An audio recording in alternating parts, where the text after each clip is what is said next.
भारतीय ब्राह्मण महासभा आज आप प्रेस कॉन्फ्रेंस कर रहे हैं, इसका उद्देश्य क्या है प्रेस कॉन्फ्रेंस करने का? अब आप लोग आ गए हैं, मैं समाज की बैठक में हूँ, गांव के दौरे पर, चुनावी दौरे पर अपने समाज के लोगों के बीच में आया हूँ। आप आने का उद्देश्य है कि चुनावी चल रहा है दौरा। ब्राह्मण सम्मेलन जो आपका संगठन है वो किस पार्टी को सपोर्ट कर रहा है? भारतीय जनता पार्टी को, और सशर्त समर्थन दिया है।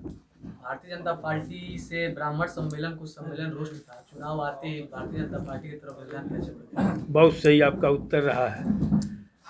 अखिल भारतीय ब्राह्मण महासभा राज्य, जिसका मैं राष्ट्रीय अध्यक्ष हूँ, यह किसी दल से संबद्ध नहीं है और न किसी नेता, किसी उद्योगपति और किसी पार्टी से संबद्ध है।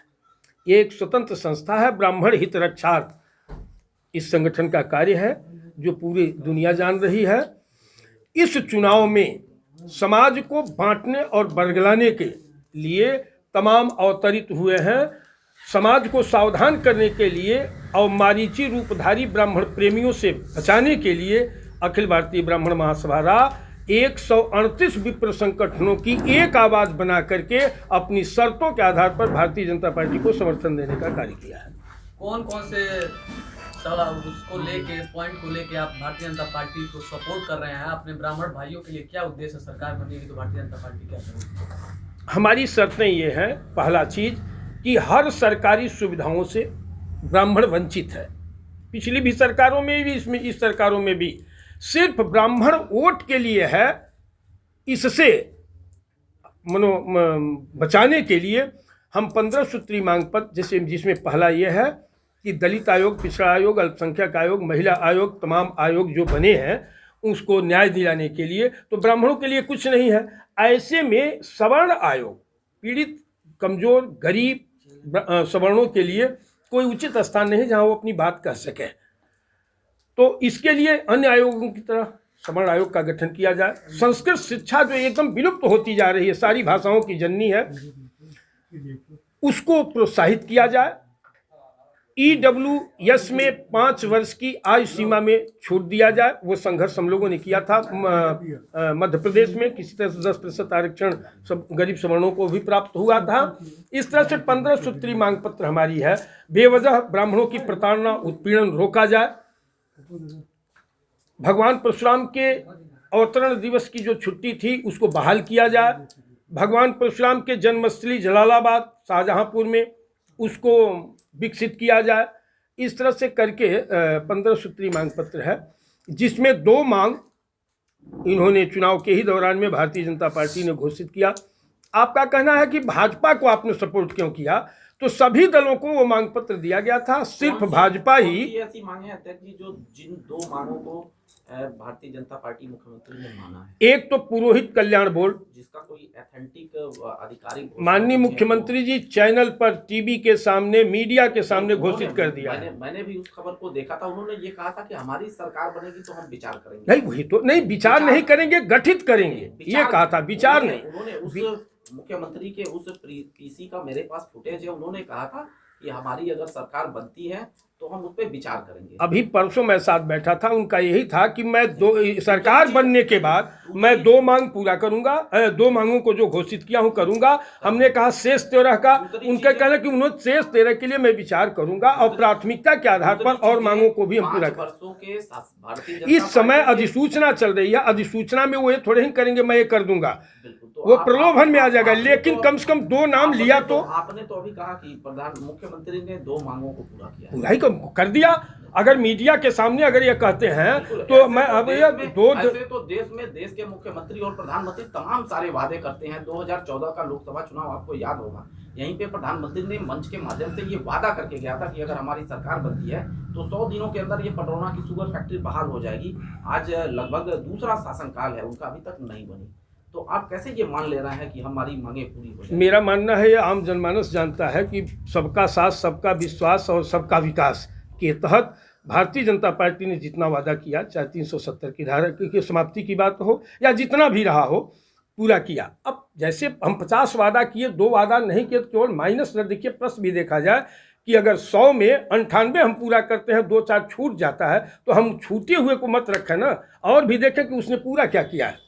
भारतीय जनता पार्टी के शासनकाल में गुंडागर्दी समाप्त, भ्रष्टाचार उसको समाप्त करने के लिए, जैसे कोई भी लाभार्थी को अगर 100 रुपया ऊपर से चलता था तो 50 और 40 मिलता था, आज सीधे 100 का 100 मिल रहा है। एक बिचौलिया गायब कर दिया गया, भ्रष्टाचार खत्म हो गया। आज अपराधी स्वयं इस सरकार में ये कह रहा है कि मुझे जेल भेज दिया जाए। ऐसा मैं 62 साल की उम्र में पहली सरकार देखा कि जहाँ खौफ हो गया अपराधियों में कि बाहर रहूँगा तो या तो गाड़ी पलट दी जाएगी, नहीं मार दिया जाऊँगा, और जेल में मैं सुरक्षित रहूँगा। आज हमारी आपकी बहू बेटियां कम से कम सुरक्षित आ रही हैं, जा रही हैं। गरीब का मकान और ज़मीन कब्जा नहीं को, पिछली सरकारों में देखिए खुली गुंडागर्दी थी। गाड़ी पलट दी जाएगी का कहने का मतलब क्या है? गाड़ी पलट दी जाएगी कहने का मतलब क्या है? सरकार गाड़ी पलटवा देती है? नहीं, अपराधी जो सुसंगठित गिरोह के रूप में चल रहे हैं उनकी गाड़ी तो पलटी ही जाएगी, चाहे प्रकृति पलट दे चाहे प्रशासन पलट दे। गाड़ी तो एक ही लोग का 5 पलटा था, वर्ष विकास तक बोलेगा। लगातार आपने संघर्ष किया। उत्तर प्रदेश में सैकड़ों की संख्या में ब्राह्मणों की हत्याएं हुई, उनके साथ दुराचार हुआ, जिसको लेके आप सड़क से लेके और सदन तक भी तमाम मैं देखा हूँ कि आप ज्ञापन वापन देते रहते थे। और आज अचानक से क्या हुआ कि आप पुनः उसी भारतीय जनता पार्टी को समर्थन दे रहे हैं, उसके लिए वोट मांग रहे हैं?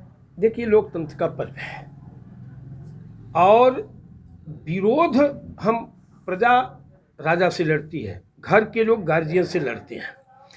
हमको लगा कि हम न्याय से वंचित हो रहे हैं, हमको न्याय नहीं मिल रहा है, तो हम जिस समाज का संगठन का निर्माण किए हैं उसके साथ अन्याय होगा। कल भी खड़ा था, आज भी हूँ, कल भी रहूँगा। हमने मांग पत्र जो 15 बना करके दिया और भारतीय जनता पार्टी उसे ली ससम्मान और ने ठोकर मारा है। मैं आपके सामने कह रहा हूं सम्मानित मीडिया के माध्यम से कि अगर वो 15 मांग हमारी नहीं मानेंगे तो फिर अखिल भारतीय ब्राह्मण महासभा और संयुक्त विप्र मोर्चा सड़क पर अपने समाज के साथ रहेगा। उसको मैं नहीं नकार सकता, लेकिन इतिहास में पहली बार सशर्त यह समाज मतदान का हिस्सा बन रहा है, इसकी मुझे खुशी है। और पूरे उत्तर प्रदेश में ब्राह्मण इसको स्वीकार किया है। इसके पूर्व में भी ब्राह्मण संगठनों ने पूर्व की सरकार को समर्थन दिया और उस समर्थन के बदले में उनको एक राज्य मंत्री दर्जा प्राप्त राज्य मंत्री का पद मिल गया। 5 साल तक उससे वो अपना जीवन यापन करते रहे। एक भी ब्राह्मण समाज का उत्थान का नहीं सोचा उन्होंने। वो संगठन नहीं चलाते थे, दुकानदारी चलाते थे, और अखिल भारतीय ब्राह्मण महासभा संगठन चलाता है। तो कभी भी मैं जो 15 सूत्री मांग पत्र था, 138 संगठन, मैं वो अकेले निर्णय मेरा नहीं है, 138 संगठनों का संयुक्त निर्णय है, सर्वसम्मत निर्णय है। तब मजबूर हुई है सरकार की 2 मांग पर। हम कहते हैं आपने कहा कि मांगा कहाँ, अधिसूचना चल रही है, 2 नाम तो लिया। आज तक कौन नाम लेता था? ब्राह्मण की आवाज सुनने को कोई तैयार नहीं था।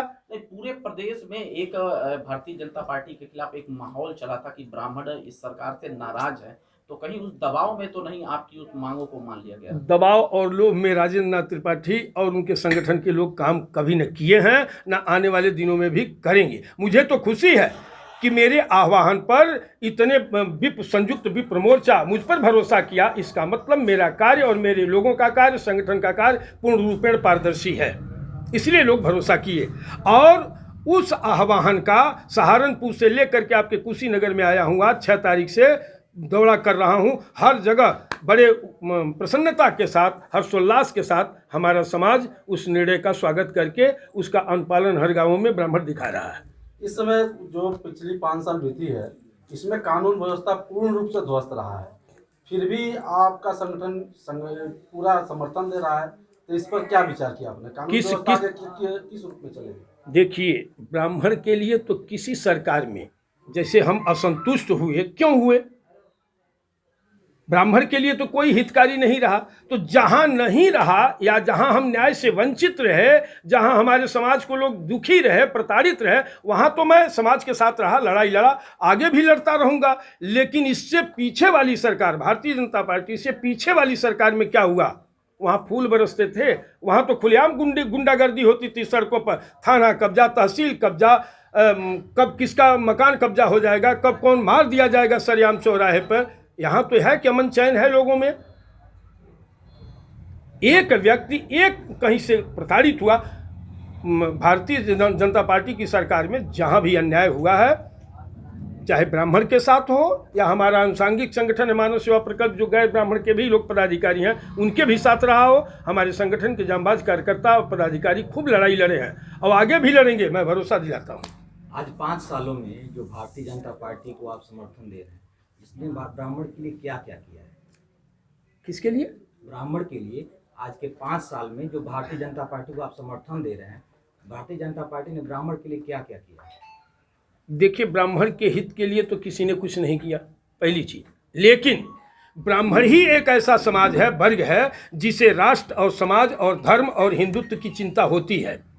वो अपने दर्द को झेल लेगा, लेकिन राष्ट्र पर, धर्म पर, सनातन पर आंच नहीं आने देगा। वह एकमात्र समाज है ब्राह्मण का। ब्राह्मण आज जो मैं निर्णय ये हमारे नेतृत्व में लिया गया है, वो राष्ट्र हित को देखते हुए, समाज हित को देखते हुए, धर्म को देखते हुए, सनातन को देखते हुए, हिंदुस्तान को देखते हुए ब्राह्मण महासभाओं ने एक सर्वसम्मत निर्णय बनाया है, सारे आमर्श भुलाते हुए कि पीछे जो कुछ भी हुआ हम भुला करके अब सशर्त मतदान का हिस्सा बने। हमारा समाज अपनी शर्तों के आधार पर मतदान करे।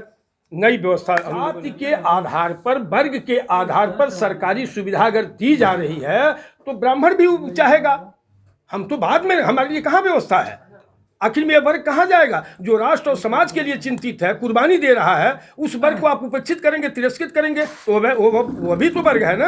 अभी आप सिर्फ हम देश ही समाज की लड़ाई लड़ते रहे, हमारे बच्चे काटे जाए, हमारे मान सम्मान को ठेस पहुंचाया जाए, हमारे हितों पर कुठाराघात किया जाए, तो कौन मांग करेगा? हम अपनी मांग अपने करेंगे कि दूसरा कोई करेगा? हम तो राष्ट्र की मांग कर रहे हैं, समाज की मांग कर रहे हैं, हिंदुत्व की बात कर रहे हैं।